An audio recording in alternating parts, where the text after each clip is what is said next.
اقلیت بخواین به زور یک طرح را تعقیب کنن و مخصوصا یک طرح فکری را که کل مردم 99.9% مردم افغانستان مسلمان هستند فضل خدا و تا ابد مسلمان خود بودن.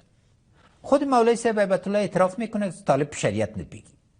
نو دا څنګه د ګیرې حساب نیسي د زړه حساب نه نیسي. اسلام په زړه کې ده.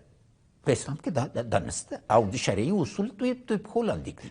تاسې یو اشاره وکړه بیرته خبره پاتې شوه. فکر کوي طالبان دوام کوي که له منځه به ځي؟ دواړه اباد دي ځکه چې هغه حقیقت یوازې خدای جل شانه ته معلوم ده. یو که دوی حاکم هستی ډېره سخته دیکتاتوري به نن اقتصاد افغانستان له منځه لاړ. ښځې بې حقه شول، ځوانان یې وشړل.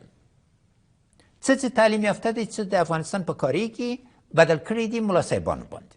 او له ټولو لوی توپیر څه ده؟ د ملا صاحب مادمر دورې کې مساوات و د دوی منځ کې. نن شیرپور له دوی نه ډک نه ده.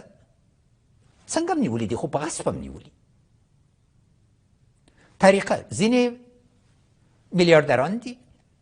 مخدره مواد سره څه کوي؟ جرمي شبکو سره څه کوي؟ القاعدې سره څه کوي؟